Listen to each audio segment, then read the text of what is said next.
I don't even really have I don't even really have an intro. This week we're talking about things and games and stuff. This is the Good Game Bad Game podcast.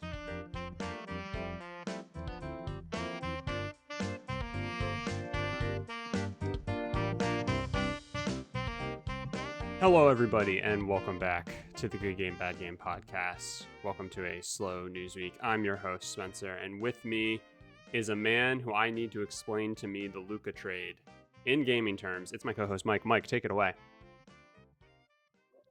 So imagine that you just bought all of the DLC for Call of Duty, Okay. and then they shadow drop a new Call of Duty, and Oh. you lose all that money that you just spent on the last DLC. Okay. That's about my understanding of the Luka trade from his perspective. From a basketball perspective, I have no fucking idea. The terms I would put it into is that you are a fan of MLB The Show, and you're really excited for the new one that just got announced. And then somebody said, "Ooh, actually, you have to play MLB 19," which is still a good one, to be clear. Yeah. Still a good one, and a lot of people say that it was the last good one. A lot of people saying this, but you have to play that one instead. That's my understanding. And it's Nepo baby's son. Wait, what? Oh, yeah. Yeah. There wasn't really a good way to fit that in there, but I just felt like I had to take the shot. Yeah, you have to. Yeah, of course. Shelby and I talked about this. This is a total aside about nothing. There really is no aside. There really are no asides in this episode. Everything's an aside. Yeah, it's just gonna be one big. However, we can flow into the next talking point. I think athlete Nepo babies are my favorite Nepo babies, or at least the ones that I like. Am like the most okay with, you know. I get that. Because, like, yeah, you have to acknowledge that you had access to a ton of resources that the average person does not have access to because of who your parent is. But you still have to, like, be at least serviceable, right? Like, Fernando Tatis Jr., I mean, he's probably better than his dad, honestly, right? And isn't it funny that like baseball feels like the exception? Like baseball feels like it's been, and maybe it's because it's been around the longest, the second longest. Mm-hmm. But like, baseball definitely feels like one of those sports that's just like there are certain bloodlines that will forever be in the league. Oh, yeah. Honestly, I think most people who are in baseball, well, most is, I guess, definitely a stretch because that would have to be what, like 51% of all baseball players. Yeah. A very larger than you would even imagine portion. Probably if you go to their baseball reference page, they have a relative who played in the MLB or like in the Right. minors or something. Like whether it's an uncle or cousin or anything like that, but it's like you still had connections that probably helped you grow your skills and stuff like that. And again, you still have to put in a ton of hard work. But so that's why they're my favorite Nepo babies. Yeah, but that makes sense. Right. But like, it feels like just recently in basketball, it's just become a thing. Like, oh my God, LeBron's son's gonna be in. Like, oh my God, Carmelo Anthony's son is going to Syracuse and he's gonna be in the league. And Yeah. Bronny's definitely an interesting one. Giannis's brothers are both interesting because the one is very not good. At least with Bronny, it's like your dad is the best player maybe ever, you know.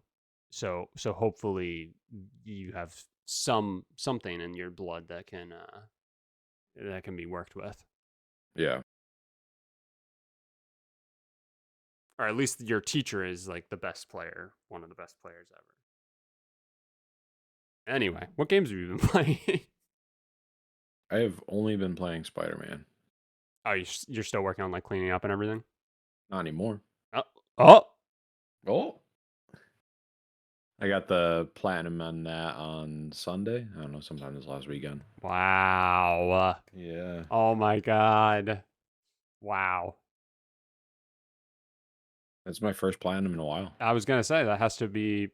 Is that? Do you think that's your longest gap since Probably. since I guess from birth to getting the your first My platinum? first one. Yeah. Honestly, it might be longer. Um yeah, I don't know the last time I got a platinum. Like I've gotten 1,000 gamer scored in the past. Well, I don't know actually. It may have been 2 years since I've gotten one of those too. I don't know. It's been a Sure. while. Dang, that's really crazy. Yeah. Um, what'd you think of the overall? Like now that you can say you like can close the book and like you've done everything in the game and everything like that. Like, what'd you feel in terms of like the 100%, I guess grind if you want to call it that, and everything like that. Honestly, it was really enjoyable. Yeah. Like there were some things that were frustrating because I just felt like it wasn't explained in game. Okay. Like there was one trophy for like defeating, I don't know what it was, 25 enemies. It wasn't anything a lot with like venom powers when you're like in like that venom mode Mm-hmm. with Peter Parker. Mm-hmm. And like I didn't even know that was a thing. Like how much frustration would that have saved me if I knew like that those were technically like more powerful. I gotcha. Like I thought there's no point in me using those when I'm in that mode because everything's already like a one or two punch like kill. So not Yeah. kill, but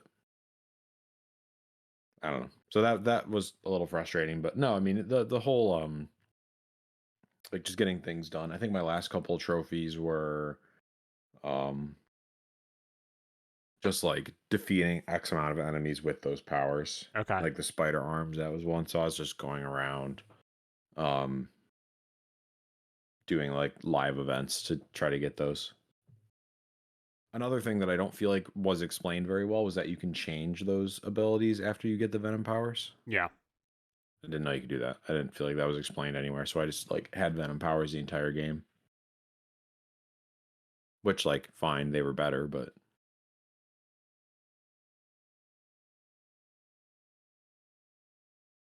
Yeah. I'm trying to think. I can't remember like because now it's been so long since I've played the game. And I'm like trying to think about like how much did I use those and stuff like that, and how yeah, I don't know. That's a really frustrating um thing with like really any game is when it feels like you're either not told well enough or like I always have an issue when like with like starting a game. I'll like I'll do the tutorial, then I'll put it down for a week for whatever reason, and then I'll come back mhm, to it. But it's like I don't want to do the tutorial again, but I don't remember all of the controls. And so then you go through an entire game and you're finally like, wait, how do I crouch? How do I get behind cover? And then you right. realize you could have done that for like 50% of the game and then, but you weren't. Like things like that.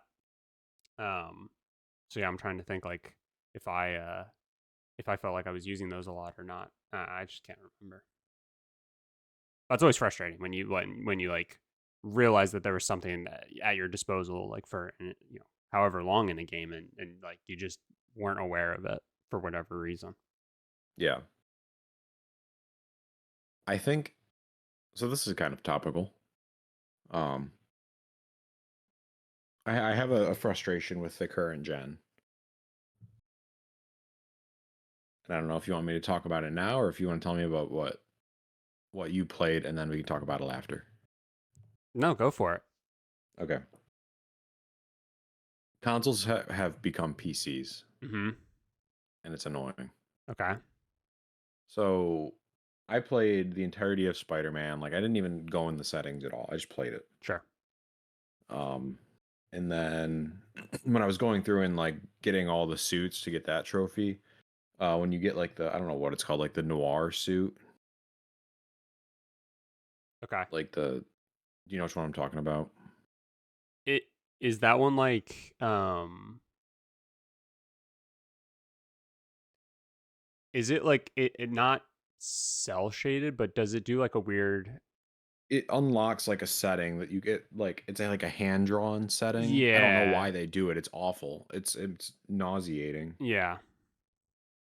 Um yeah, so I unlocked that suit and it's like, oh, go into your settings and you can do this with any suit. So I was like, oh, I'll play around with that. And I did it, and it made me want to vomit. So I turned it off. I was like, oh well, I'm here. Like I'm gonna look through some of these settings now that I've pretty much beaten the game. Like I think I had 2 or 3 more trophies left to get by the time I had this realization. Um, there was like a 120 frames mode on console. Hmm. I said, well, shit, I should try that because I'm pretty sure my TV, actually, I'm certain my TV can handle 120 frames. And holy shit, the game looked incredible.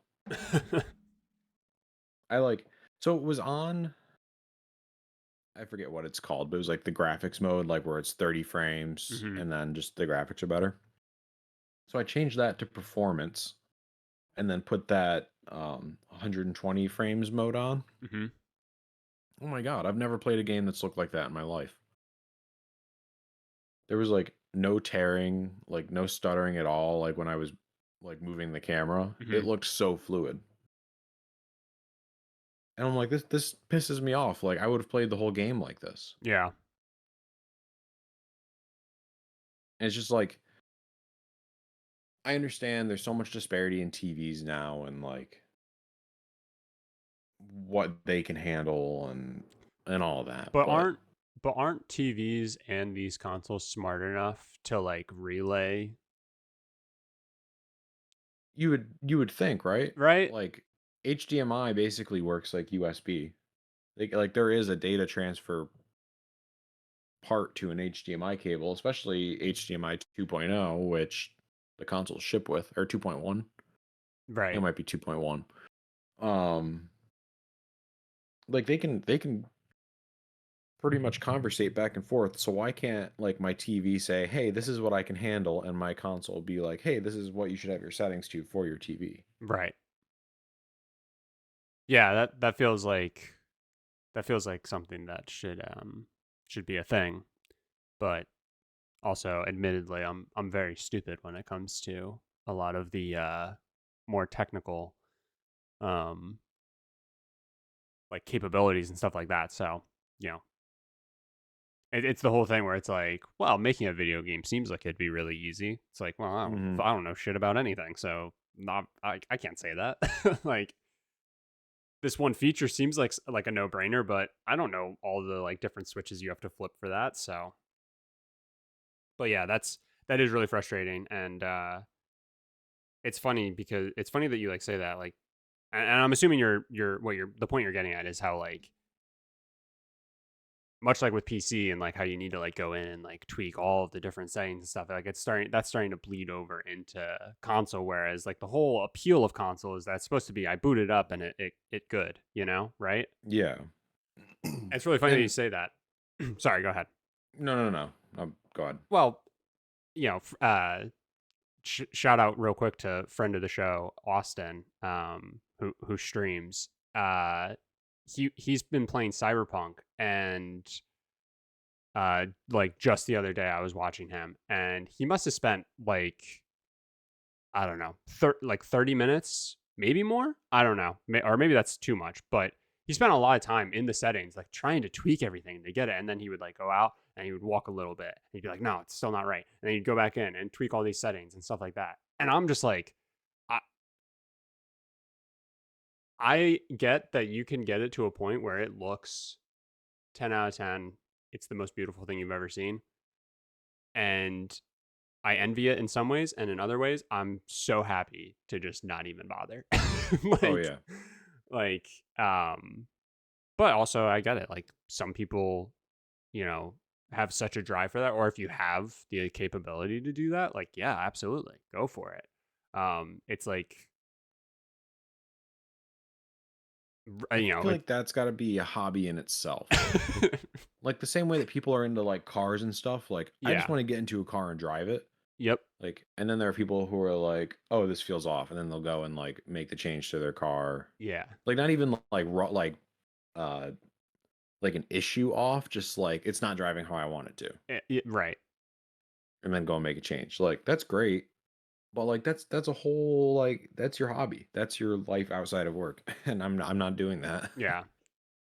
But like, isn't that's such a good way of putting it too? Because isn't it so funny that like that's how all of our, you know, that's how we all are different, right? And like how we interact with things and stuff like that. And Yeah, it's like kind of deeply fascinating that some people cannot function and move forward with something if it does feel that little bit off, and then some people can just not even care. Like they could be playing on all the wrong settings, right? And it's like it all comes down to whatever feels right and looks good to that person. yeah. Some people can't be bothered, and then they just have most likely extremely uh, low standards. But I don't necessarily mean that in like a negative connotation, right? Like Mhm. they just can't be bothered, and it's just how it is. I'm But that's a like fair call it's out. one of those things that I'm certain I could like do, You could be and that I'm guy. I'm I'm a very technical person. Like, Right. I know I could like technically do it. I just I don't want to. I don't at Right. all. I want to plug a console in. I want to put a game in, and I want to play it. Yeah. No, And I completely feel fair. like when the PS5 came out, they should have like done an orientation for console people who don't like have experience adjusting these settings. Yeah. Yeah, I think games should I don't know, maybe this is like again an impossible ask. I think games should like do a side by side of like the game running, Hmm. split right down the middle. Left is performance, right is uh what's the other option? Quality or Quality, something. yeah. I don't know. They Like use so many different words for it. show me both running at right next to each other, because when I have to go into a menu and change it and then I go back into the game, it looks the same. And I know that's Hmm. wrong. I know that's not right. But like I can't discern any differences in that moment as I like try to like figure out like, does this look better? Does it not? Is it playing way worse? Is it playing a trillion times better? I can't tell. I can never tell in Yeah. these situations. And so yeah, like you said, like an orientation, like just assume that we're all really stupid. The people who are smart enough or who know what they want they'll blow by it. It doesn't matter. Sure. They'll complain about it because giving people options, but um, they'll move past it and play their silly game. And everybody else who's got a little drool hanging out of their mouth like me, uh, you know, we'll take our time and figure out which one actually looks better. Or I still won't Yeah. be able to discern a difference, and then I'll be even more upset. I mean, with Spider-Man, I mean, there was a huge difference. And it's funny because I was watching a video of somebody playing it, I think on PC. I'm like, wow, this looks really good on PC. Hmm. And like just primarily with the frame rate. And when I made that setting change on my PS5, I was like, oh my God, this is exactly what I was seeing in that video. Yeah. It's just crazy. And I think the other frustrating thing is like obviously these settings aren't new. Like I didn't just find out about these settings today. Not necessarily like specific for this game, like the 120 hertz mode, but like performance versus quality. Hmm. Um, on Xbox, there's no fucking point. I think if you change it off of performance, like so if you set it to quality to have it be like ray tracing and the higher graphic fidelity, Hmm. it's unplayable. It's so like stuttery. Like it looks like if you're playing a game on a PC and you're trying to play on ultra on a card that could probably only handle like medium. Mm. So like for as long as I've been playing games on my Series X, I haven't even bothered looking at the graphics options unless it's not like defaulted to performance. Okay. and then I'll change it to performance because I'd rather have a higher frame rate than like ray tracing and great graphics. Right. Because if it looks stuttery, it just makes me feel nauseous and I can't even play it. Yeah. Um, so like for the past 4 years, I haven't bothered looking in the settings because, like I said, even if you change it on an Xbox, it's dog shit. But like, it seems like on PlayStation you can actually do that. So that's a huge win for PlayStation in my mind. And I'm shocked, like I haven't heard anyone talking about this. Well, it's probably because the only person you talk to who has a PlayStation is me, and I'm not, you know, I'm not in the weeds. Well, sure, but like there are other people online that have both. I don't know. No, yeah, you're absolutely right. Well, now you're making me feel like I need to like go, re-download Spider-Man 2 and like see if I can actually finally see it, you know? Yeah, I if you have a monitor or TV that can do 120 hertz, then Yeah, I guess that's the other thing. I have no fucking clue. I mean, even if you change it to 60, like I do remember people talking. I think it was Digital Foundry, like right when the consoles came out. Hmm. Um, like the PS5 could like lock in 60 frames, whereas the Xbox struggled. So I feel like even if you changed it to that, it would be noticeable. All right, I might have to give that a try then.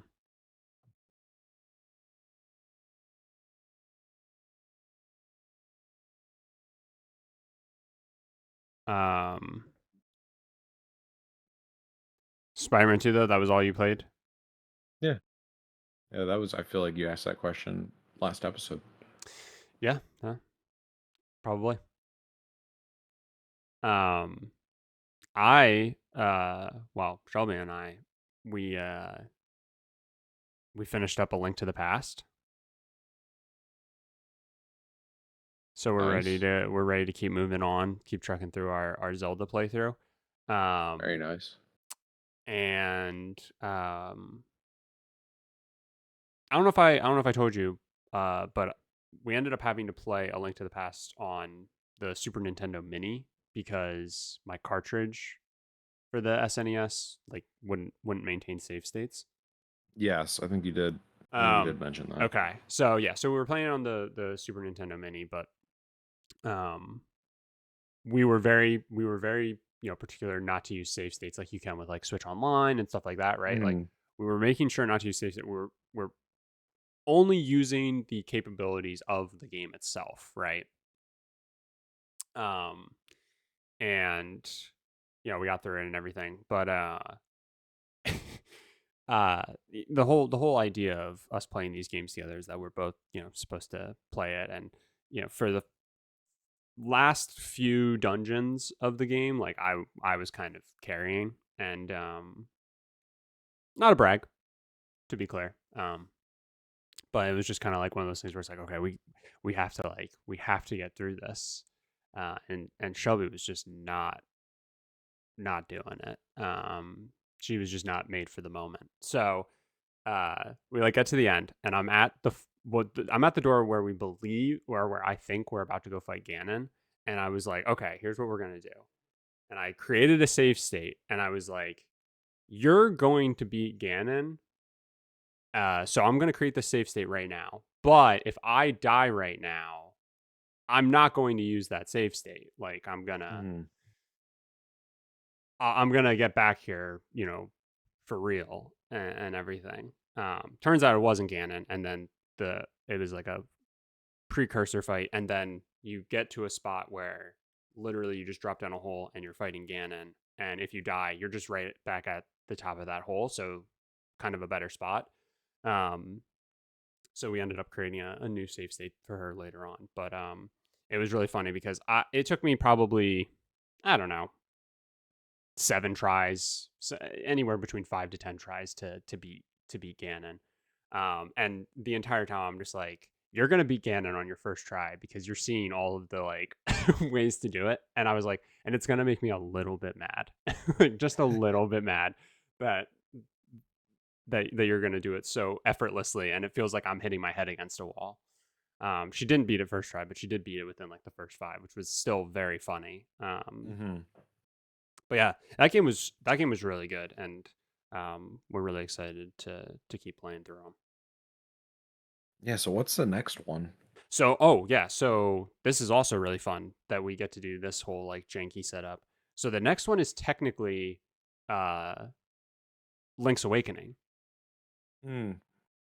And fun fact about Link's Awakening that I found out is that it was originally being developed as they were trying to make a port of A Link to the Past to the Game Boy, and it ended up that they just like started kind of creating something completely different, and they just turned it into almost like a passion side project, and then lo and behold, Link's Awakening was like turned into the final product and everything.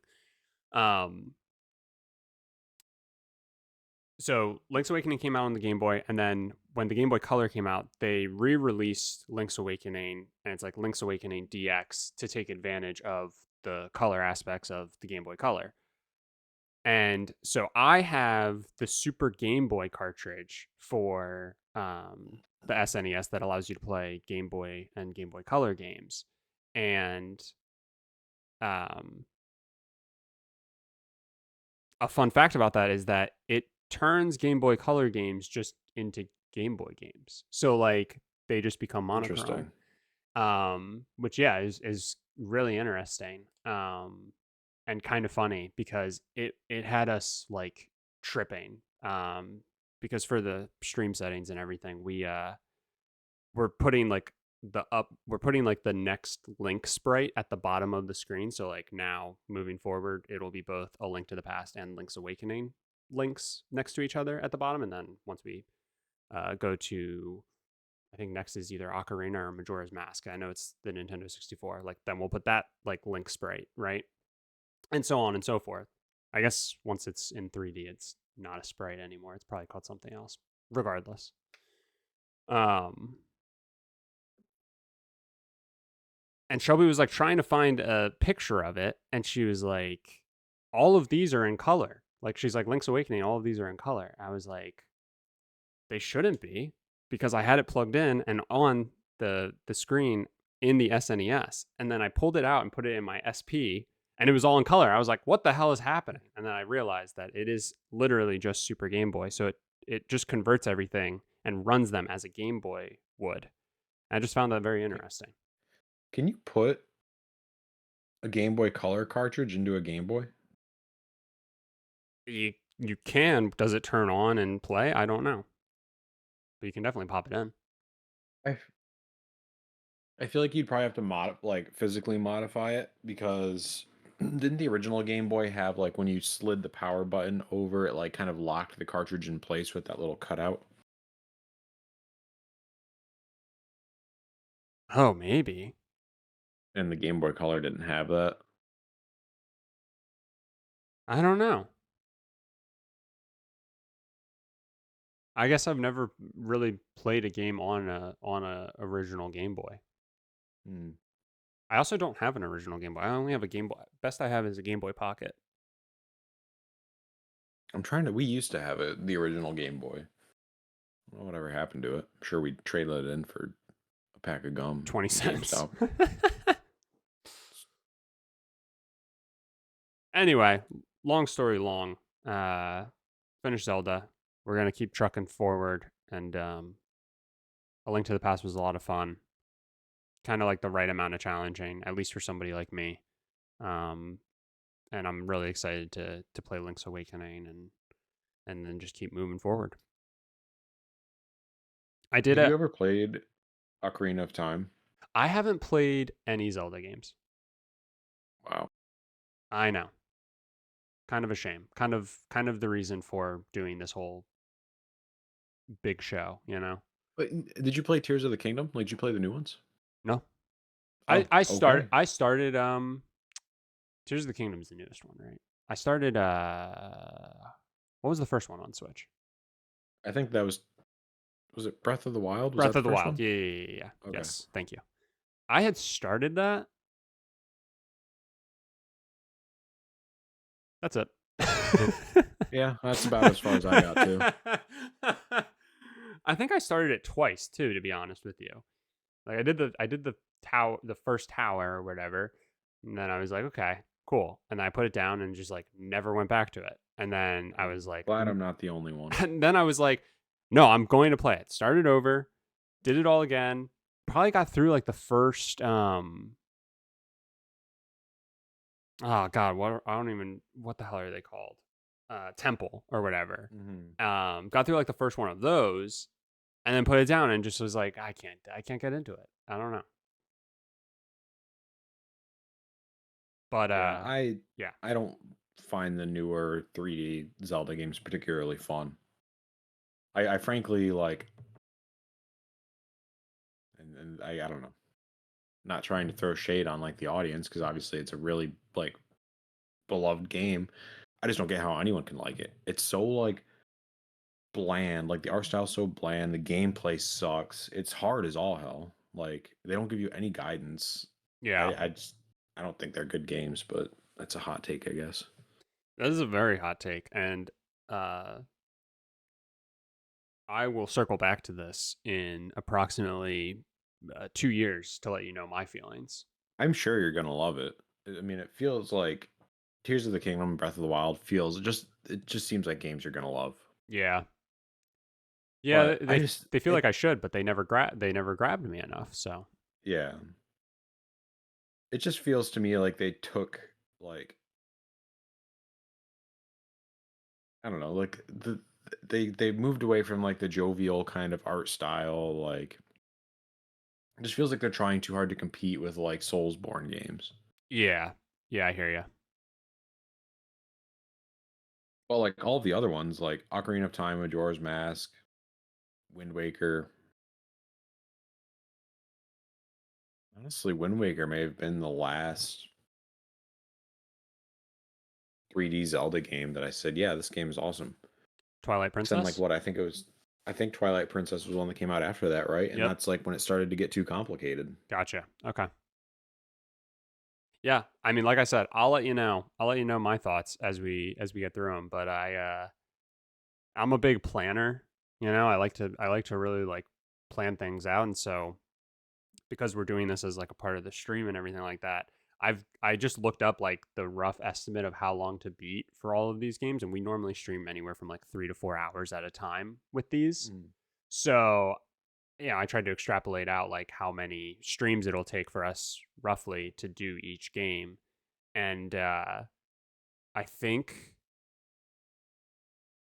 what was it? I think I have it that if we stream only every month, if we play Zelda, but it's like we only stream on Mondays, and you know we don't like do any like additional streams or anything like that. I think like through the end of the year, we will have made it through like half of Wind Waker, roughly, which is really funny to like think about, and also like weird to try and like plan that far out. But like we won't even make it to the DS Mm. games by the end of this year, most likely. But I do believe maybe it was Twilight Princess. I don't know, but I do believe that we will be able to play through the different consoles and stuff that we have available to us. We'll be able to play every single Zelda game except for the 3DS one, and be able to stream it. Well, Through the different like oh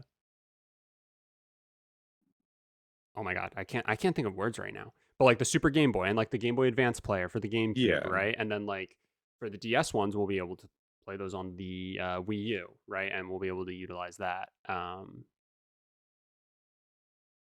So yeah, What's the 3DS one? a Link Between Worlds, I think. Oh, did they actually make one that was It was like I completely forget. 3DS only. Because Uh we're not worried about like playing Like they did Ocarina and Majora's Mask, Right. I think both on, or at least one of them on I think they did both. yeah, on the 3DS. And I don't know, they might have ported other ones to like the DS and stuff like that. Like we're really just focusing on like playing them. Like so technically again, like we're playing Link's Awakening and we're technically playing the Link's Awakening DX because it's kind of like a remaster, I guess, right? Sure. In some ways, but like such a minor jump, and also like we're not even taking advantage of the color aspects because of how we're playing it. But like we aren't playing the Link's Awakening remake as a way of experiencing Link's Awakening. In fact, the plan is to play that at the very very end of this entire Zelda playthrough is to like go and then play the Link's Awakening remake as like the final game to close the book. And that's our plan with like all of these like series that we want to play is like remasters can slot in for the game depending. Not Metroid Prime because people say that's basically a remake. But because like it might make it look just like a little bit better and stuff like that, but Yeah. not actually like overhaul the entire systems. But like another series that I'm hoping to get around to playing is Resident Evil. Like I finally want to make the jump. I finally want to play the Resident Evil games, and people rave about these remakes, right? That they've been doing these past couple of years, and they're like killing it, knocking it out of the water, and everything like that. And it's like that's great. I can't wait. I will play the Resident Evil 2 remake after I've played through all of these other Resident Evils. And I can't remember if Resident Evil 2 remake like slots in before Village or something like that. So like I'll slot it in where it goes in like release, but like I'm not gonna slot it in. I'm not gonna play Resident Evil and then play the Resident Evil 2 remake and 3 remake and then 4 remake and then play the original 5 because it's gonna be then step back, which is weird. But it's all ancillary. It doesn't matter. Who cares? Yeah. But that's how I want to like experience them and like actually see like the progression and stuff like that because I think um it's like it's so fascinating. I mean, I know you've been playing like SNES games and stuff like that. It's like so eye opening to go back and play these games and see you know the systems and stuff that they had in place to be able to make what they made, and then you think about like the games we get to then you turn on your PS5 and play Spider-Man 2 and you're like, how the fuck did we get here? This is insane. Right. Um, and it's just so cool, and to try and like progress like through the generations like with a game like again like we're doing with Zelda, I think is just going to be really cool. I have that thought a lot when I play Metroid. Like even going from Fusion to Dread and just like how entirely different they are just based off of the hardware that they're being Mm-hmm. played on, but like still with how good Fusion was, like playing that on because I was just playing that on Game Boy Advance. Um just like how good it was for the hardware that we had. Right. And then like to have Dread come out and it be like a fundamentally similar game, but it's like kind of 2.5D, and they have like and even like the arm angles, like on the Game Boy, like you can basically only have your arm pointing in 6 directions, Mm-hmm. whereas like it's just completely analog on Dread. Like you can whichever direction you can point your stick is the way you can point your gun. Right, like you can do every single degree of an angle, Right. whereas yeah it was like 45, right, 45, 90. It was like sharp angles on Yeah. Yeah. the Yeah. D-pad. Yeah. It's cool to see. Yeah, it's great. um I don't really know how to segue into the conversation other than it feels like uh you know so many people, you and I were talking a lot and we finally before the episode and we finally just decided to start. It just feels like so many people are so unwilling to like interact with games in this way. You know, like everything that we're talking about right now, where it's just like it feels like we're so focused on finding things to just not like about games. I say Mhm. we, it's a very specific group, but that it gains traction, and then it in some ways ends up like causing change, or causes studios to be reserved about what they want to do, or reserved about the information that they give and stuff like that. All because of the potential of being attacked for things. And it's really frustrating. So many people are unwilling to interact with a game like Spider-Man 2 over the fact that there's woke ideologies, because there's like a pride flag or something like that. But it's like you can walk down New York and I'm sure you'll see a pride flag. Um, Sure. it's just if that's if that's what stops you from playing a game, I think like you really need to to check yourself, and um, or just not talk about it, right? Like, those aren't the things that I think we should be focusing on. And I think, um, you know, in some ways there is like conversations to be had about, uh, like forced aspects of games, right? So if you want like a really good example, uh, and like I haven't even played this game, but like there's just two camps to be able to like see somebody's um message that they're trying to convey, right? So Dragon Age, the new Dragon Age game,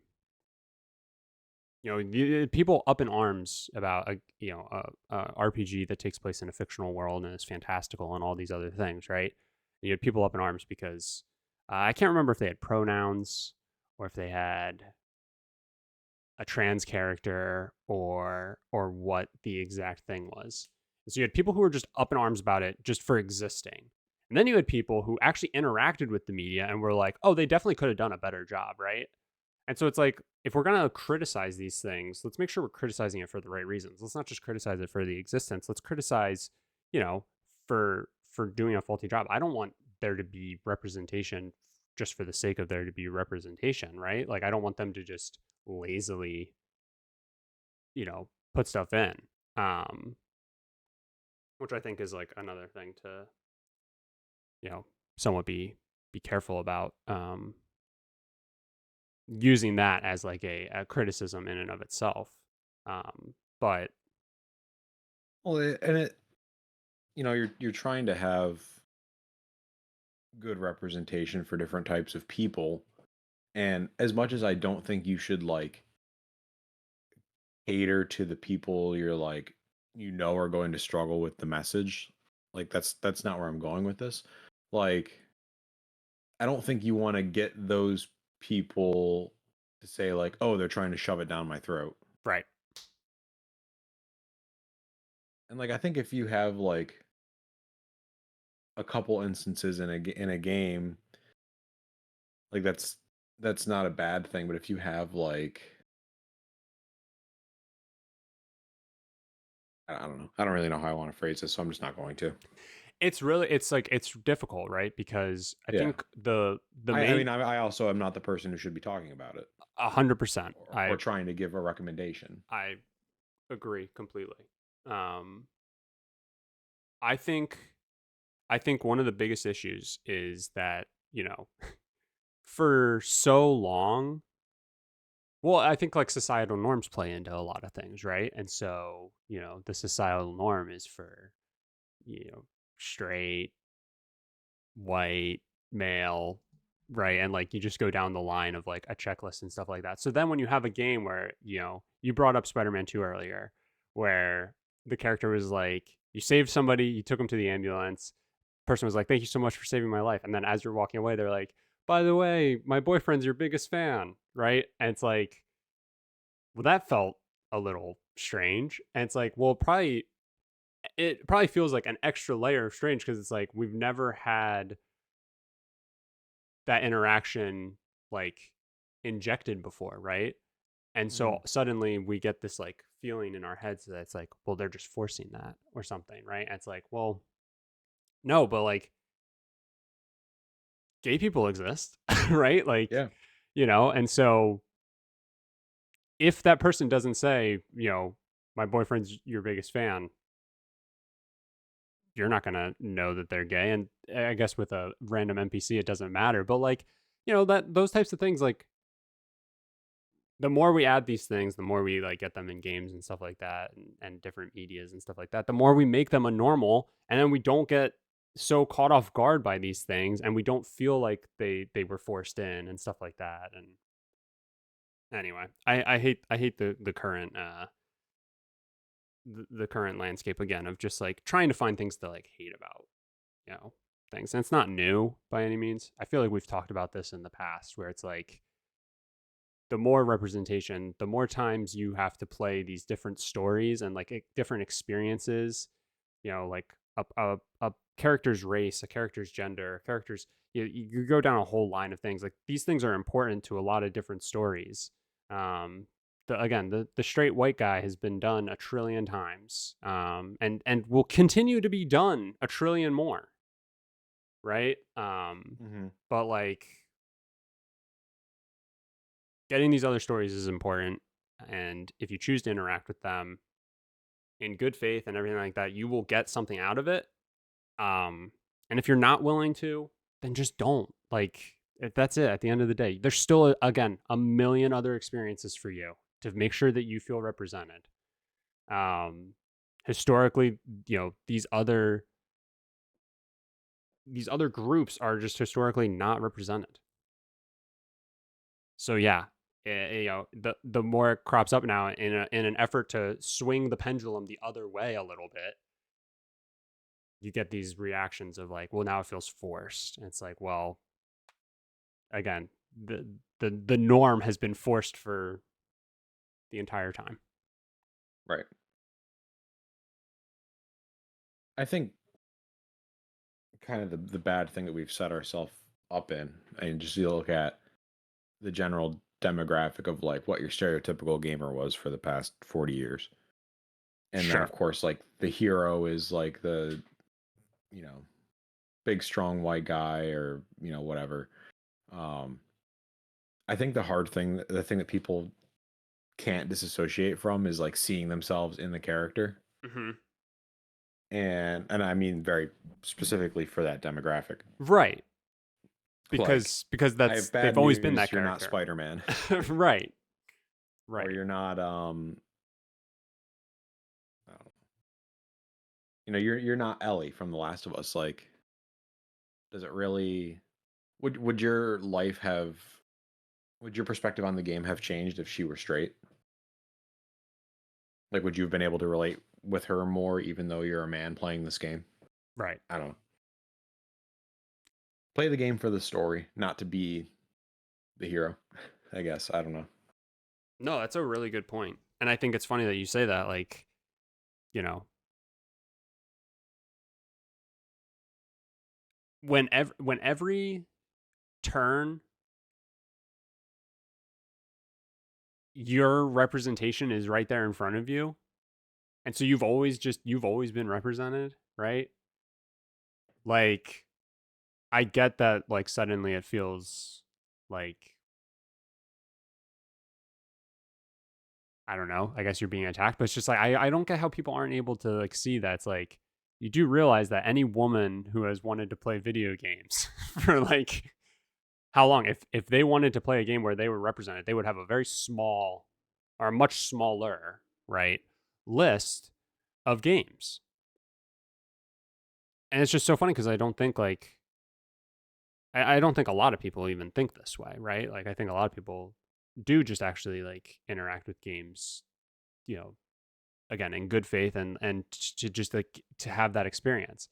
But I also think it's probably a lot easier when you're like, oh well, I haven't been represented, so the only way I'm gonna be able to enjoy games is to just play them, right? And you kind of just have Right. to put your head down and play.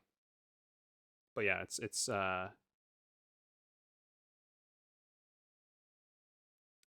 yeah, if you could only play games where you're represented, some groups would have a very very small list of games at their disposal. Um, yeah,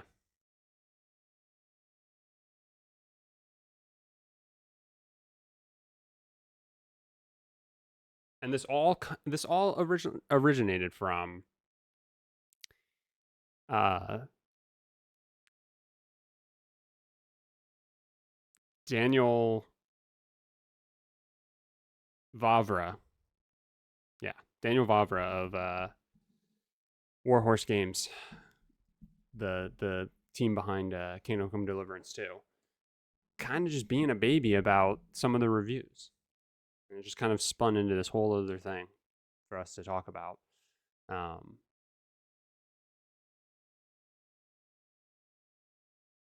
I don't know. If there could be a takeaway from all this, it would just be just enjoy games. Yeah. It's very easy if you try. Trust me. Um, just enjoy media, enjoy stories, enjoy all this content that we have at our disposal that we do not deserve, right? In so many different ways. All this art to appreciate. Stop getting hung up on whether or not, a character's tits are big enough or if the character isn't white. Like, I promise you, these are things that at the end of the day, if what you truly care about is playing games, these are things that do not matter. Poetry snaps. You say poetry snaps? I did because I assumed that That Discord wouldn't pick Discord. up me snapping. Yeah, you're probably right. Anything else you want to vent about? Not today. Okay. Well, I hope this was an okay episode. Um, yeah, it was a slow news week, so we didn't have much to talk about anyway. But hopefully you enjoyed it. If you could do us a favor and leave us a rating or review wherever you do listen to the podcast, it would be greatly appreciated. Not sure what next week is going to be because we have to do a little bit of a pre-record, and then, like I said, the news cycle has not been favorable to us. I did see that I think next Friday on the 14th. So next Friday, if you're listening to this day of release, next Friday, it's rumored that PlayStation may have a PlayStation director or state of play or basically a show of some sort. So that would give us something to talk about in 2 weeks. But again, for next week, TBD what we'll be talking about. But be sure to tune in and see what wacky thing we're able to come up with. As always, really appreciate it. If you could do us one last favor and share the podcast with a friend, that would also be greatly appreciated. And we will talk to you next week.